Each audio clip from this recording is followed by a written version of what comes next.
Hello दोस्तों, जैसा कि आप जानते हो पदार्थ का बहुत ही छोटा कण परमाणु कहलाता है। परमाणु की संरचना कैसी होती है? परमाणु के सेंटर में प्रोटॉन और न्यूट्रॉन होते हैं जिसे नाभिक कहते हैं।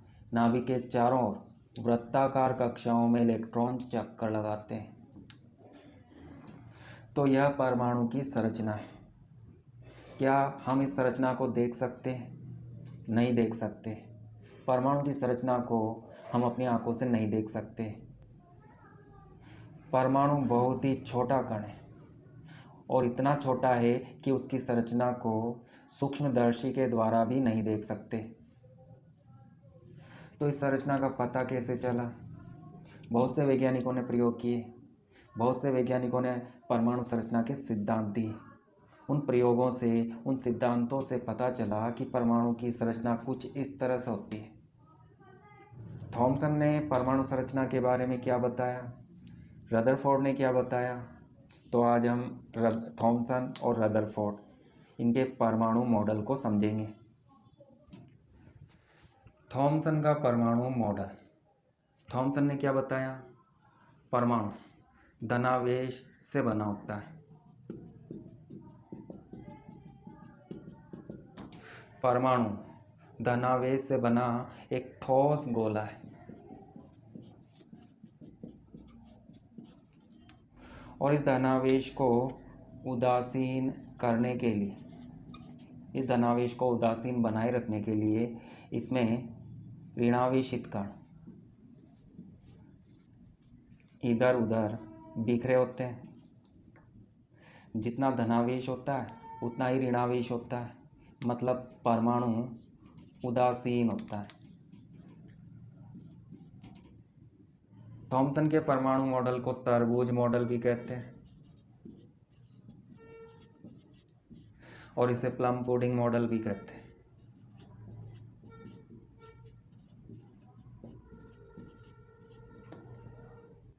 जिस तरह से तरबूज में लाल भाग होता है, पूरे तरबूज में लाल भाग होता है, ठीक उसी तरह परमाणु में पूरा परमाणु धनावेश से बना होता है। इस लाल भाग में बीज इधर उधर बिखरे होते हैं। ठीक उसी तरह परमाणु में इलेक्ट्रॉन मतलब ऋणावेशित कण इधर उधर बिखरे होते हैं। ये धनावेशित कण प्रोटॉन है और ये ऋणावेशित कण इलेक्ट्रॉन है।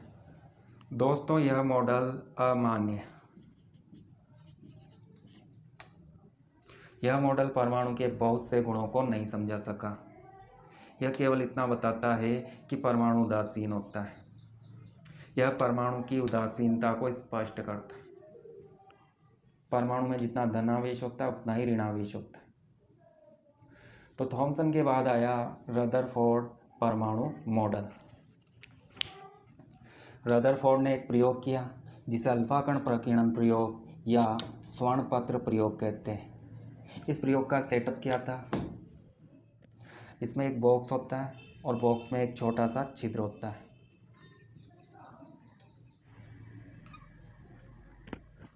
यह बॉक्स लेड धातु का बना होता है जिसे हम सीसा धातु भी कहते हैं, हिंदी में सीसा धातु। और इस बॉक्स में एक रेडियो एक्टिव पदार्थ को रखा।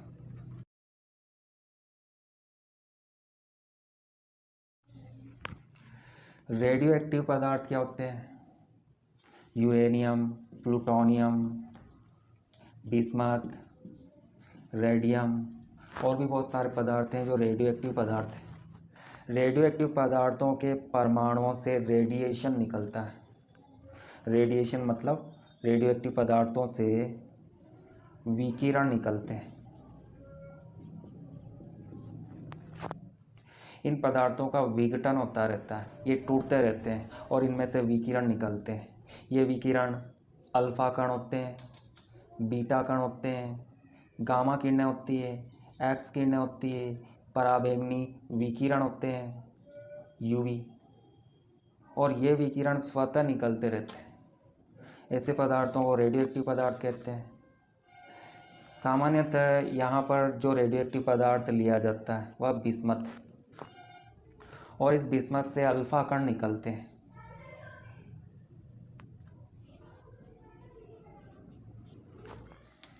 यहाँ पर सीसा धातु के बॉक्स का उपयोग क्यों करते हैं? सीसा धातु में एक विशेषता होती है, यह रेडियोएक्टिव पदार्थों से निकलने वाले सभी विकिरणों का अवशोषण कर लेती है, जबकि अन्य धातुएं ऐसा नहीं कर पाती। तो यहाँ पर शीशे के बॉक्स का हमने उपयोग किया और उसमें एक छिद्र बनाया, तो अल्फा कण केवल इस छिद्र से बाहर निकलते हैं, अन्य स्थानों से अल्फा कण बाहर नहीं निकलते।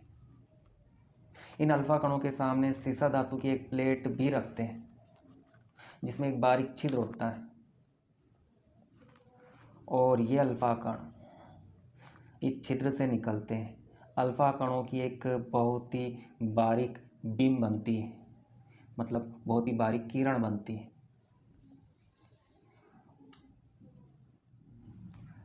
अल्फा कणों के सामने सोने की एक पतली पन्नी को रखा गया जिसकी मोटाई 100 नैनोमीटर थी। धातुओं में आघात वर्धनीयता का गुण होता है। इस गुण के कारण जब धातुओं को पीटा जाता है तो धातुएं फैलती है और धातुओं के फैलने से चद्दर बन जाती है। ये गुण सबसे अधिक सोना और चांदी में पाया जाता है। सोने में यह गुण बहुत अधिक होता है, तो सोने को पीट कर इसकी बहुत ही पतली चद्दर या पन्नी बना सकते हैं और इस पन्नी की मोटाई बहुत कम होती है। इस पन्नी की मोटाई एक परमाणु के आकार के बराबर होती है। इस एक परमाणु के आकार के बराबर ये मोटाई होती है, 100 नैनोमीटर। जब अल्फा कण सोने की पन्नी से टकराते हैं तो वास्तव में अल्फा कण परमाणु से टकराते हैं, एक परमाणु से टकराते हैं। अगर पन्नी की मोटाई अधिक होगी तो उसमें बहुत सारे परमाणु होंगे, बहुत सारे परमाणुओं की परतें होगी, तो ऐसे में किसी एक परमाणु का अध्ययन करना कठिन होगा। इसी कारण यहाँ पर सोने की पतली पन्नी का उपयोग किया जाता है। इस सोने की पन्नी के चारों ओर एक वृत्ताकार पर्दा रखा जाता है। यह पर्दा जिंक सल्फाइड का पर्दा होता है जो एक स्फुरदीप्त पदार्थ है। अल्फा कण अदृश्य होते हैं, आंखों से दिखाई नहीं देते। अल्फा कण स्वर्ण पत्र से टकराकर किस दिशा में जाते हैं, इसका पता लगाने के लिए स्वर्ण पत्र के चारों ओर एक पर्दा लगाया जाता है। जब अल्फा कण इस पर्दे से टकराते हैं तो यह पर्दा चमकने लगता है और इस चमक से हमें पता चलता है कि अल्फा कण स्वर्ण पत्र से टकराकर किस दिशा में जाते हैं। यह पर्दा वृत्ताकार होता है और इसमें एक छोटा सा छेद होता है जिसमें से अल्फा कण निकलकर स्वर्ण पत्र से टकराते हैं, इस सोने की पन्नी से टकराते हैं। अधिकांश अल्फा कण स्वर्ण पत्र को पार कर जाते हैं। कुछ अल्फा कण स्वर्ण पत्र से टकराकर इस तरह से मुड़ जाते हैं। बहुत कम अल्फा कण स्वर्ण पत्र से टकराकर वापस लौट जाते हैं और ये सभी अल्फा कण इस पर्दे से टकराते हैं और जहाँ टकराते हैं वहाँ चमक उत्पन्न होती है, जिससे हमें पता चलता है कि अल्फा कण किस दिशा में जाते हैं। तो ये तो था रदरफोर्ड का अल्फा कण प्रकीर्णन प्रयोग। इस प्रयोग में रदरफोर्ड ने क्या देखा? तो अल्फा कण जब सोने की पन्नी से टकराते हैं और इस पन्नी की मोटाई एक परमाणु के आकार के बराबर होती है, तो इसका मतलब है अल्फा कण परमाणु से टकराते हैं। इस एक परमाणु को हम यहाँ पर बनाते हैं और ये अल्फा कण है। तो रदरफोर्ड ने क्या देखा? अधिकांश अल्फा कण सोने की पन्नी के आर पार निकल जाते हैं और कुछ अल्फा कण कुछ कोण से मुड़ जाते हैं। बहुत ही कम अल्फा कण इस पन्नी से टकराकर वापस लौट जाते हैं।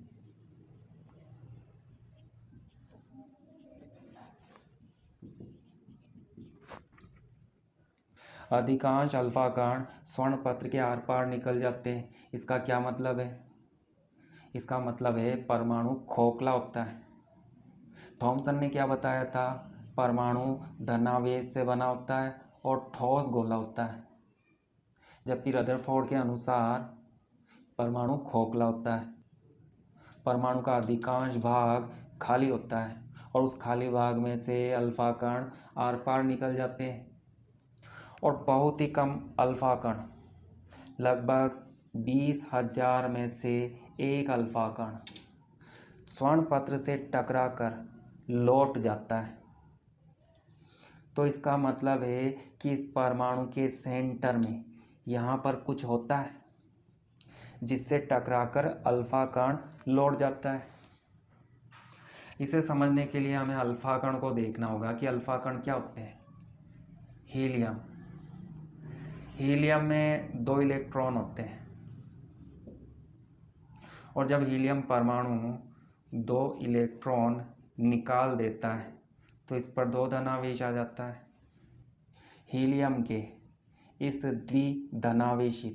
द्विधनात्मक परमाणु को अल्फा कण बोला जाता है।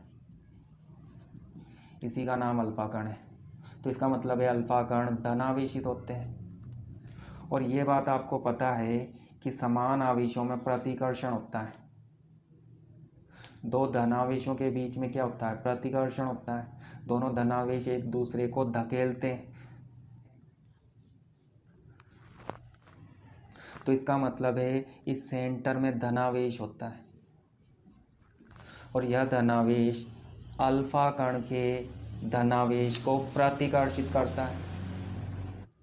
चूँकि बहुत ही अल्फा कण टकराकर वापस लौटते हैं, तो इसका मतलब ये है कि यह जो सेंटर है यह बहुत ही छोटा क्षेत्र होता है जिसमें धनावेश होता है और इसे छोड़कर परमाणु का अधिकांश भाग खाली होता है।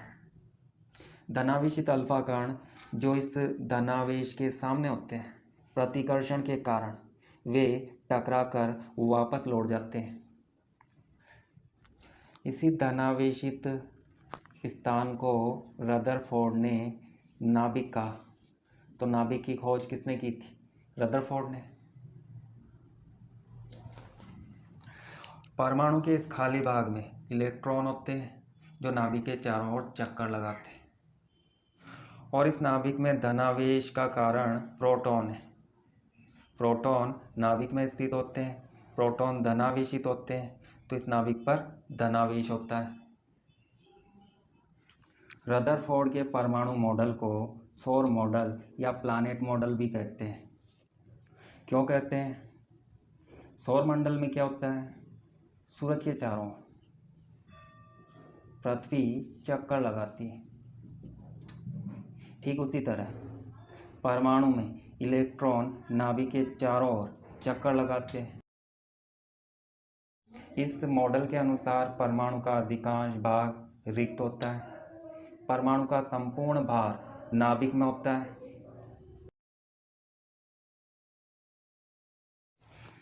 रदरफोर्ड परमाणु प्रतिरूप के दोष। पहला दोष, क्लार्क मैक्सवेल एक वैज्ञानिक है जिसके अनुसार जब कोई आवेशित कण, जैसे इलेक्ट्रॉन एक आवेशित कण है जिस पर आवेश होता है, जब कोई आवेशित कण नाभिक के चारों ओर चक्कर लगाता है, इस तरह से चक्कर लगाता है, तो उस कण से विकिरण निकलते हैं।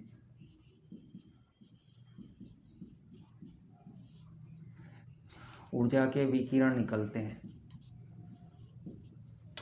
मतलब इस आवेशित कण में से ऊर्जा विकिरण के रूप में बाहर निकलती। ऐसा होने पर क्या होगा? इलेक्ट्रॉन की ऊर्जा में कमी होगी, और इलेक्ट्रॉन की ऊर्जा में कमी होगी तो इलेक्ट्रॉन इस बड़े रास्ते से चक्कर नहीं लगाएगा। इलेक्ट्रॉन का रास्ता यहाँ से छोटा हो जाएगा क्योंकि उसकी ऊर्जा कम हो जाती। इलेक्ट्रॉन लगातार विकिरण का उत्सर्जन करता रहता है, उसकी ऊर्जा में लगातार कमी होती जाती है और इलेक्ट्रॉन का रास्ता छोटा होता जाता है और अंत में इलेक्ट्रॉन नाभिक में प्रवेश कर जाता है। इलेक्ट्रॉन सर्पिलाकार करता हुआ नाभिक में समा जाता है। अगर किसी परमाणु में ऐसा होता है तो इसका मतलब है परमाणु का अस्तित्व समाप्त हो जाएगा, परमाणु गायब हो जाएगा। परंतु परमाणु गायब नहीं होता, परमाणु का अस्तित्व समाप्त नहीं होता है।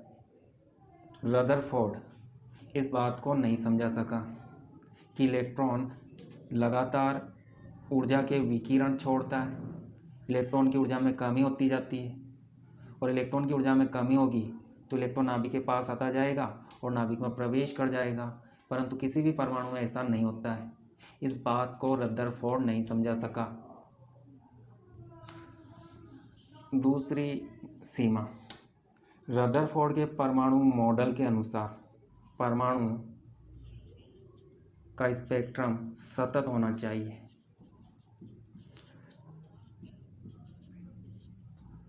परंतु जब परमाणु का स्पेक्ट्रम प्राप्त किया गया तो परमाणु का स्पेक्ट्रम रेखीय प्राप्त होता है।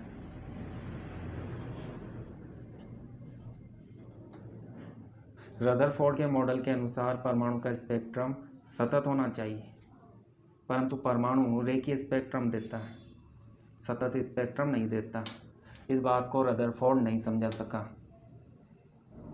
स्पेक्ट्रम को समझना चाहते हो तो इस पर वीडियो बना हुआ है जिसका लिंक डिस्क्रिप्शन में है।